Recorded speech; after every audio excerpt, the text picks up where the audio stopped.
Dorothy Washington's hands trembled as she stared at the eviction notice slapped onto her bookshop door.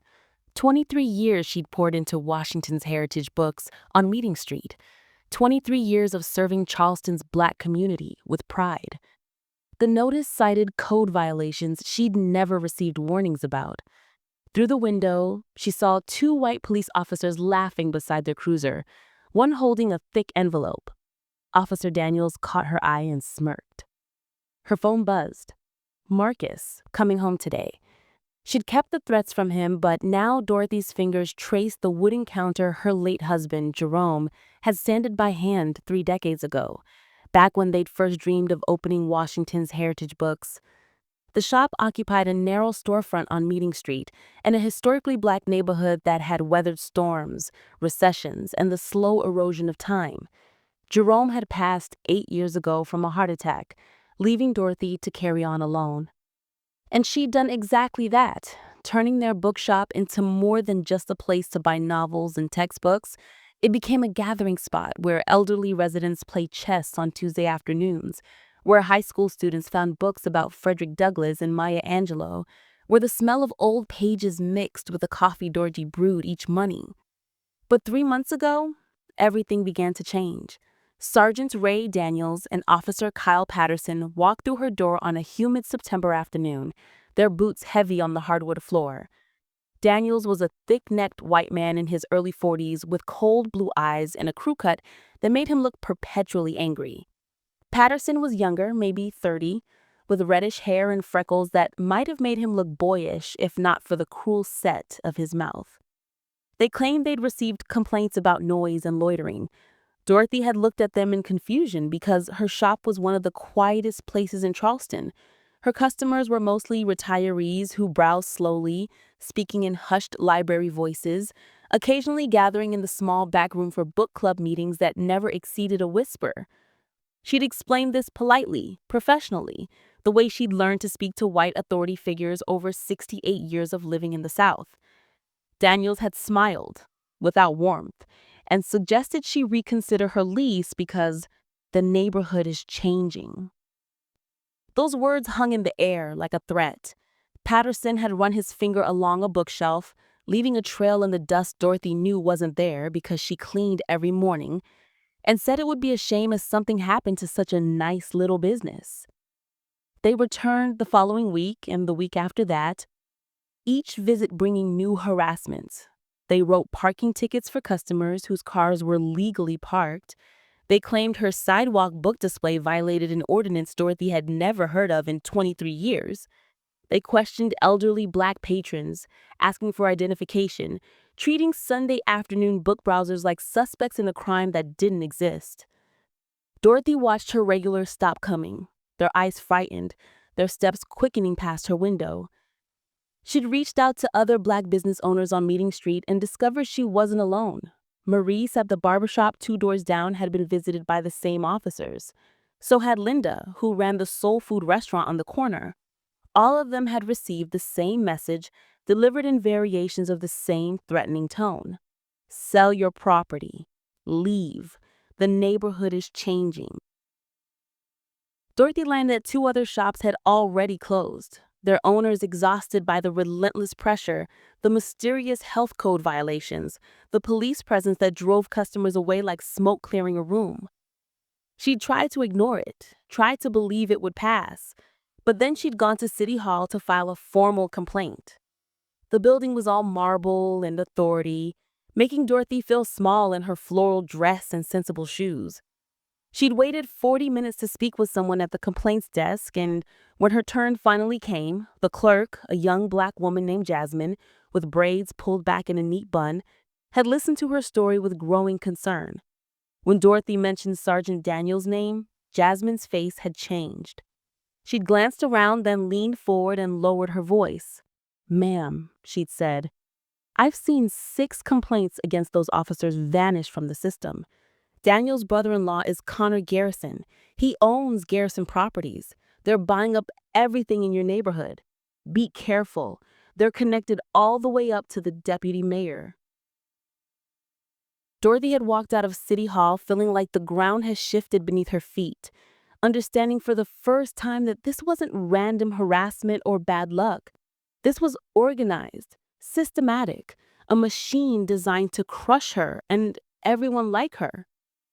That evening, standing in her shop, surrounded by books that chronicled every struggle her people had ever faced, Dorothy had made a decision. She wouldn't sell. She wouldn't run. Jerome's dream wouldn't die because some corrupt cops wanted to line their pockets with blood money. But 2 days later, she'd returned from lunch to find her shop's front window shattered into 1,000 glittering pieces on the sidewalk. Glass covered the floor, sparkling in the afternoon sun like cool diamonds. Books near the window were damaged, their pages torn by shards. Dorothy had called the police, her hands shaking as she dialed, and Sergeant Daniels himself had responded. He'd surveyed the damage with theatrical concern, suggesting it was probably just kids, that crime is rising in transitioning neighborhoods. The way he said transitioning made her skin crawl. He'd filed a report with obvious reluctance, and when she called her insurance company the next day, they denied her claim. The adjuster, speaking in the bored tone of someone reading from a script, cited insufficient evidence of criminal break-in. Dorothy wanted to scream that her window was in pieces, that hundreds of dollars of merchandise was destroyed, but she'd learned long ago that screaming at people who held power over you only gave them an excuse to hurt you more. The cost of replacing the window emptied Dorothy's modest savings, money she'd been setting aside for roof repairs that couldn't wait much longer. She'd paid the glazier in cash, watching him install the new glass with the sick feeling that it wouldn't last, that this was just the beginning. Her instinct proved correct. Within days, her longtime customers stopped visiting entirely. Miss Patterson, an 80-year-old retired teacher who'd been coming every Thursday for 15 years, called to apologize, her voice thick with shame.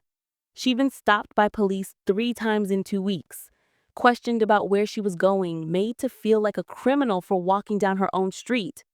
She couldn't take it anymore. Others called with similar stories, or didn't call at all, just disappeared from Dorothy's life like ghosts. The shop grew quiet in a way that had nothing to do with peace. It was the quiet of abandonment, of fear winning. Anonymous letters started arriving, slipped under her door or left on her windshield. The messages were simple and direct. Sell now or lose everything. Some included low-ball offers from Garrison Properties, numbers so insultingly small that made Dorothy's blood pressure spike. She'd been monitoring her blood pressure carefully since her doctor warned her about hypertension 2 years ago, but the stress was making it harder to control. One evening, after a particularly bad day where only 2 customers had entered her shop, Dorothy had felt dizzy and short of breath. The room had tilted sideways, and she grabbed the counter to steady herself. Her heart hammered against her ribs like it wanted to escape. She'd managed to call 911 before everything went gray around the edges. The ambulance had taken her to Charleston Medical Center, where doctors ran tests and scolded her about stress management. She'd spent 6 hours in the emergency room, hooked to monitors that beeped reassuringly, surrounded by curtains that smelled of antiseptic and fear. The bill would be enormous, even with Medicare. Her best friend, Reverend Marcus Thompson from Bethel AME Church, had picked her up and driven her home, his dark face creased with worry. Reverend Thompson was 72, built like a retired linebacker with silver hair and the kind of deep voice that commanded attention from the pulpit.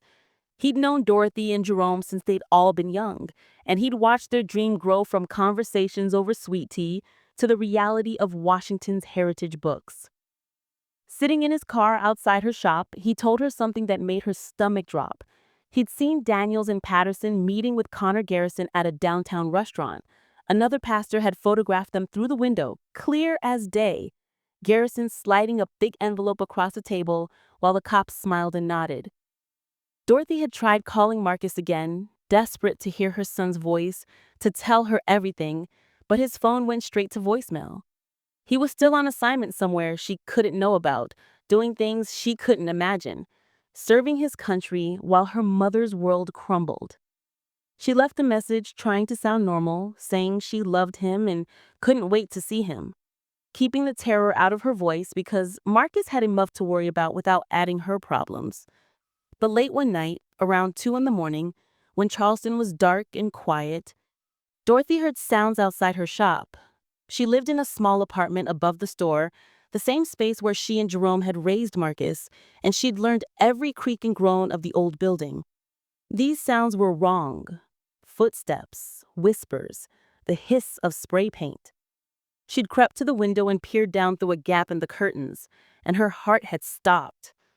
Officer Kyle Patterson stood on the sidewalk below, illuminated by the streetlight, spray painting gang symbols on her shop's exterior wall. Red and blue letters sprawled across the brick, the kind of graffiti associated with crime and violence, the kind that would give the city excuse to cite her for blight violations. She grabbed